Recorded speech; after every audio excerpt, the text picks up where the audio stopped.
heavens. Yeah. I know. Okay, I'll start because he's not really wanting to Wait a talk minute, to me. first of all, how long is this going to go? We don't know. We don't know? We'll see. We got to get the Okay. information out. 5 minutes? Not saying. All right. All right, so we wrote a book together.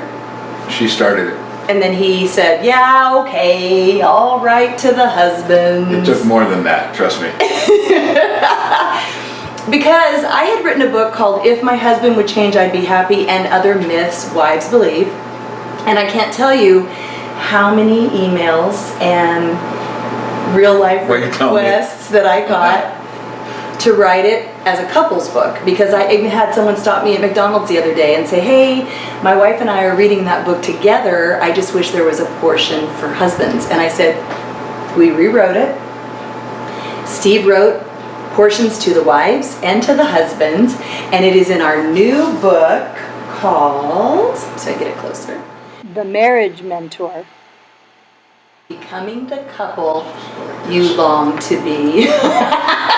Like that. Special effects, folks. Special effects. Smoke and mirrors. So the favorite part, The Marriage Mentor, I love that title because it's really just as, imagine if you had some older friends that would hang out with you and tell you the secrets that we've learned through our own 36 years of marriage, through mentoring many marriages. My husband is a pastor and a biblical marriage counselor, and we do premarital counseling. And in those numbers of years, you meet a lot of people and hear a lot of stories. And so we put in The Marriage Mentor as easy to read as we possibly could do it, as if you were just hanging out with us over a cup of coffee. What we've learned, the secrets to build a no regrets marriage. And I love the subtitle, Becoming the Couple You Long to Be. Because I think the reality is we all long to be that couple. And then we get married and we realize somewhere along the way we lost sight of the couple we wanted to be, but we don't know how to get back there. So this is my husband, Steve Stoppe, and he's got to warm up to the camera. He's got to. Go, baby. First of all, we just need to get the elephant out of the room. I would rather be doing anything rather than this. Okay? Anything. I mean, work out in the yard, paint the house, work on the cars, whatever, anything. But now you gotta feel this, because word pictures are important. We've learned that. If you read the first chapter, and you should have, you would find that Rhonda, my sweet little young wife, when I married her, I figured she would just love to clean my house and love to make sure it was tidy and neat, and the refrigerator defrosted. Back in those days, we barely had a block of ice that went in the freezer, and that's how you kept it cold. But I just thought she would love that sort of thing. And imagine my surprise when I found out that no, that wasn't really what she enjoyed doing on a Saturday afternoon after being at work all week. I was shocked. But imagine her trepidation and angst about doing that housework, and her, let's just say, not hatred, but lack of desire for it.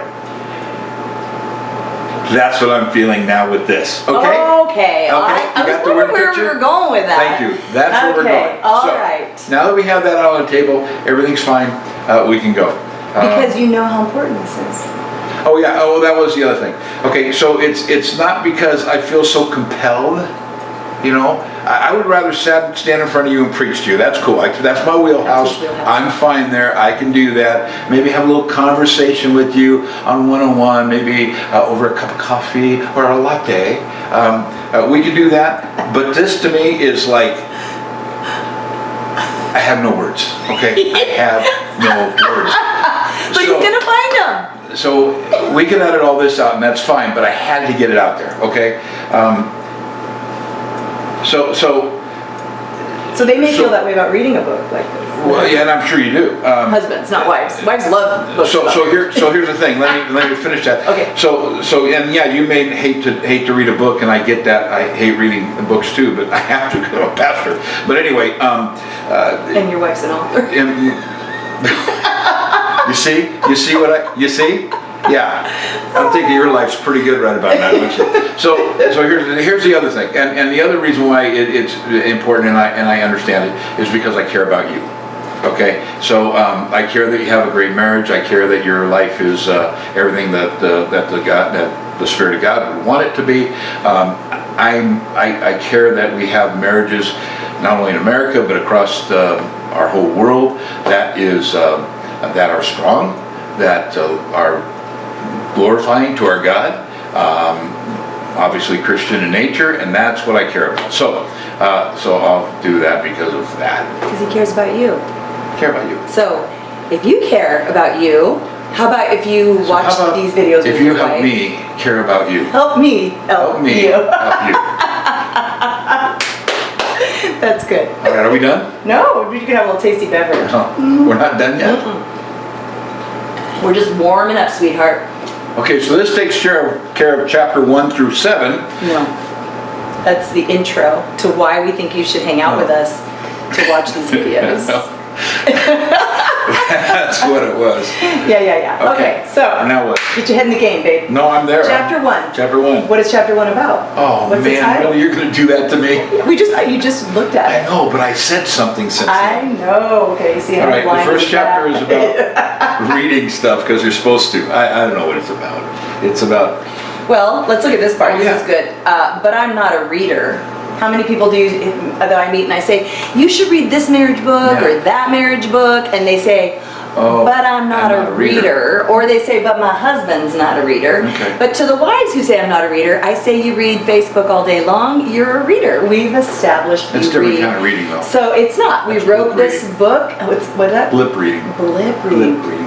Then this is blip writing. Because we tried to write in a way where you would feel like you're hanging out with us. Wouldn't it be cool if they started using that word? Blip reading. Blip reading. It's yours, baby. And then they'd all Steve say... Stoppe. That's a hashtag Stoppe ever after. Blip reading. Blip reading. Got it. So it says every chapter is broken down into small parts so you don't have to feel overwhelmed by trying to read an entire chapter in one sitting. And then the man-to-man part, what'd you do for the men in the book? Remember? You remember. I told them, do whatever your wife says. No, I didn't say, I don't know what I told them. Well, you did Cliff Notes. Oh, Cliff Notes. That's right, Cliff Notes. I did Cliff Notes about what Rhonda wrote. In gray. And it's in gray, so you just go for the gray stuff. Don't go for all the other stuff, because just go for the gray. Yeah. And so basically, Steve had to read what I wrote, so you don't have to. Yeah. So then he put in a nutshell what I taught your wives. Beautiful. And so you only have to read just the gray stuff. It was really beautiful. Just the gray stuff. It was done very well. That's it, guys. In fact, you don't even have to take this book to work with you. You can leave it at home with your wife. You can take a picture of the gray stuff with your phone and read it on your break. Yeah, but don't do that. Well, then you don't take I think that's illegal. No, it's not. It's not? No, it's not. You can do that. Is it illegal? You can take pictures of it. Okay. I'm giving you permission. Okay. But that way you can read it whenever. But let's say you're not going to read it. Let's say you're like, dude, I'm not going to read it. I'm not going to read that book. My wife's going to read it. I'm not going to read it because I'm not a reader. That's okay. Oh, but you are. Because we are going to take you through each chapter and give you insights, just little ones, to maybe help you build the marriage that you long for, becoming the couple you long to be. So with that, and cut. We'll get started. Oh, we're still going? That was just intro, darling. That was a long time. Okay, well, let's go now. All right, they're already tired. No, they're not. Okay. Okay, so what did you tell the guys? All right, I can't remember. I told them about my car. Well, you did. You can start there. You'll be man. comfortable talking about your car. All right, here's the thing. I didn't do the car justice. I called it a 1969 Mustang Mach 1. But you got to understand, this was a primo 1969 Mach 1 428 Cobra Jet. Are you starting to feel it? Shaker hood, you open up the hood, there's a big hole because the scoop sits right on top of the motor. I mean, 428. This thing would rumble down the road, and when you hit that gas, it would light them up like you would not believe. I mean, safe and sane though. And always legal. But but this Mediterranean blue with the black interior. I mean, it was the perfect car. And I got married and sold it. But I didn't make you sell it. No, In fact, I would have liked to have kept it. Yeah, well, I should have I learned kept to it. drive in that Who car. knew that, right? But And my dad, rest in peace, or not, but he said, son, it's time for you to grow up, and you're getting married, so why don't you sell your car? And I said, my car? And he said, yeah, your car. And so I ended up selling it. I got $3,500 from it. And I know the guy who bought it, I think it was Satan's spawn, because he had this look when he was buying this thing, and it was like, thank you. You know something I don't know. And who knows what happened to that car. Because it's worth how much now? Oh, it's over $100,000. You can go on those auction things. I know. And we used the money for the car for our honeymoon. So I get to tell people he took me on a $100,000 honeymoon. Yeah. Thanks, babe. Yeah, that was fun. It was super fun. So for our honeymoon, let's just talk a little bit about that. Why? Because it's in the first chapter. Okay. It's a fun story. Oh, that's where you blame me for having to go to the I bathroom. don't blame you. No, you didn't. When we were, for our honeymoon, we took all that money from the sale of his amazing car. Yeah. And we took a truck with a camper on it, and we took a month, and we Yeah. went all over some really cool places in the United States. We went Western to, United States. Yeah, Western United. We went to Yellowstone. Went to the Custer, the Heads. Mount Rushmore. Mount Rushmore. Grand Canyon. Grand Canyon. Places I'd never been. So it was super Went down exciting. to Mexico. Down in Mexico. Up to San Diego. Yeah, it was Oh, yeah, fun. it was beautiful. And we took a month, and it was super, super fun. But while we were on the road and we were eating a lot of fast food, I got super constipated. I'm sorry, it's a mixed company, but I did. And so I took these little pills that he told me would work and give me a satisfying bowel movement. Because I was helping her. Yes. So I took the pills, took 2, I believe. I'd never taken anything like that before. And they didn't work. The next morning I woke up, nothing. So we were at Yellowstone. And so he said, well, let's just go and we'll take some more tomorrow or whatever. I don't remember. So we went to Yellowstone, and when we came to, what's it called?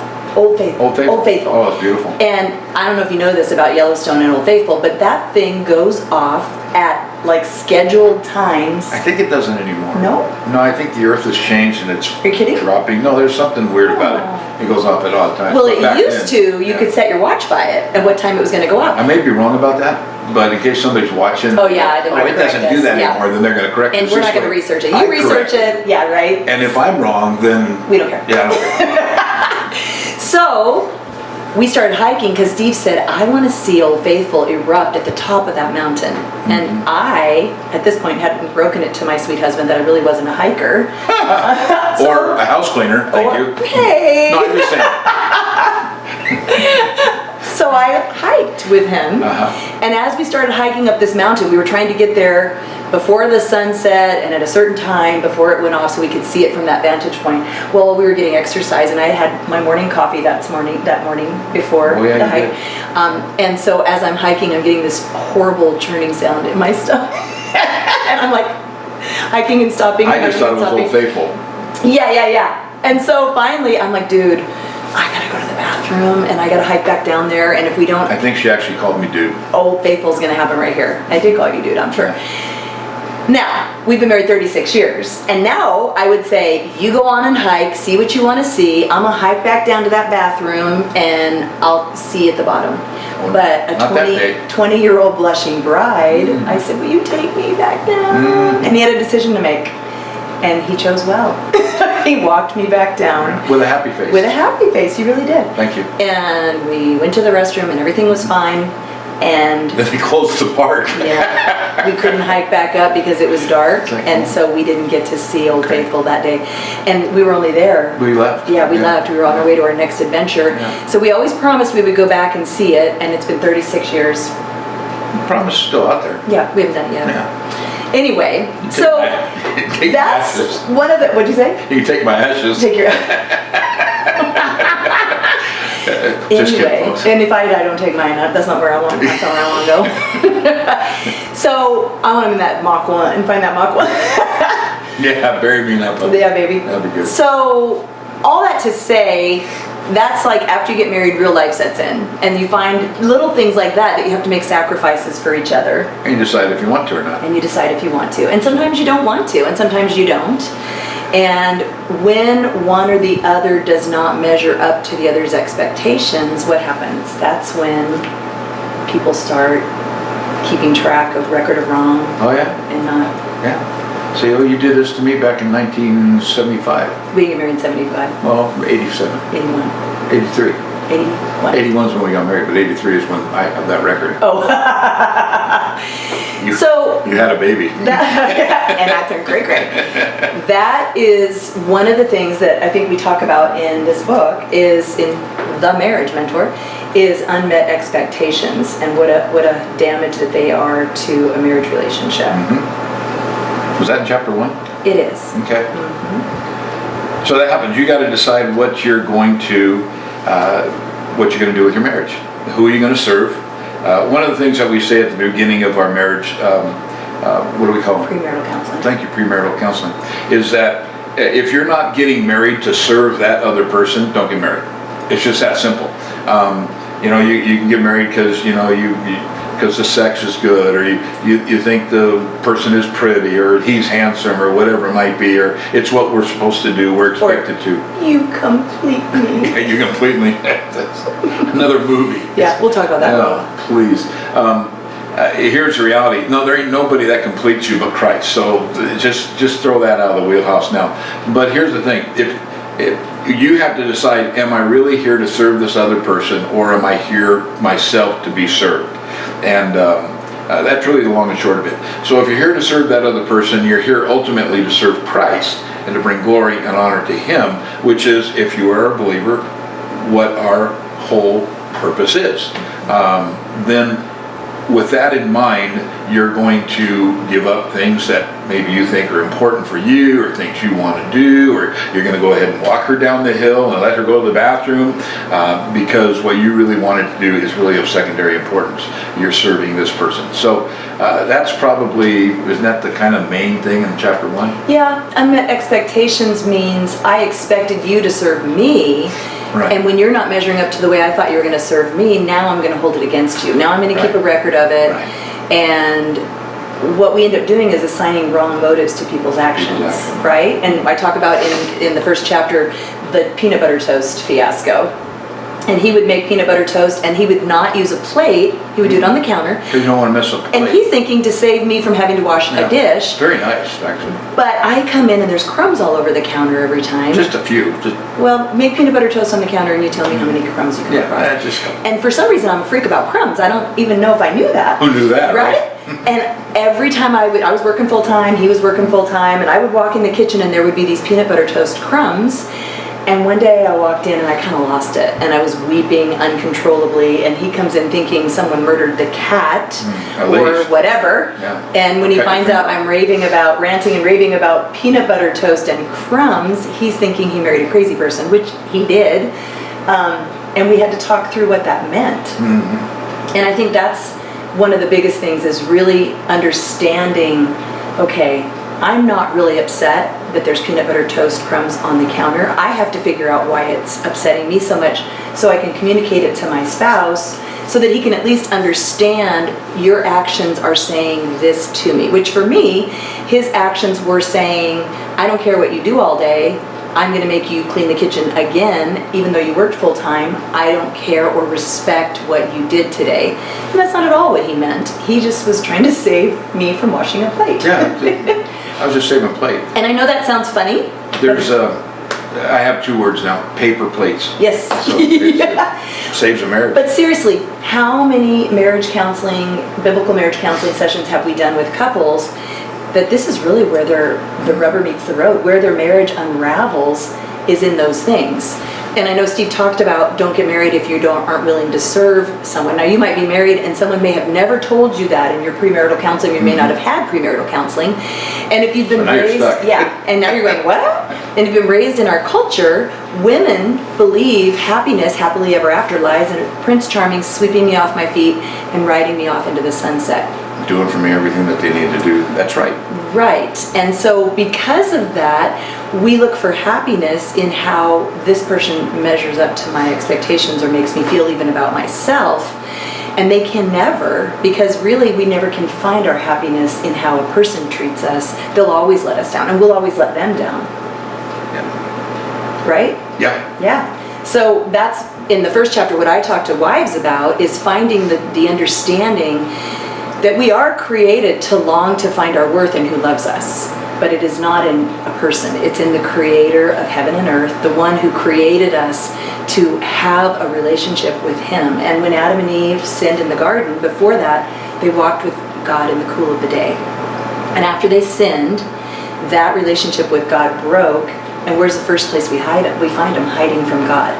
And then what does Adam do when God asks him, who told you you were naked, right? Right? So immediately his fellowship with God is off, and now my expectation is your fault. Yeah. So that's the first chapter. Okay. And I think I have to put glasses on to see here. Oh, I did say to the men, because I got to write a little portion from a wife's perspective to the guys, like literally it's that long. And it says, hey guys, want to score some points with your wife? How about take the initiative to set aside some time to watch these videos together? It may seem like a little thing to you, but gestures like this are very important to show your wife that you're interested in helping to grow your marriage to be the best it can be. If you're watching these videos, we're going to just have faith that you really do want the best marriage that you can have, and we want to help you get there. So hang out with us through the chapters. I encourage you to read the book, but if you can't, I get it. Just hang out with us through these videos, and if you like what you see, share them with your friends. They're free. We know that one of the biggest struggles that marriage couples have is finances, so we are not doing this as a webinar you have to pay for. We're doing it very organic. But if you want to, you can. Very organic and free. Organic? Organic. What does that mean? No one's doing it for us, we're doing it ourselves. Oh. It's kind of one of those one of those catchphrase words. It is, yeah. Organic. So, thank you for watching video number 1 for chapter 1 of The Marriage Mentor, Becoming the Couple You Long to Be. If you hang out with us through the rest of the book, I kind of think you just might learn some stuff. Thanks for watching.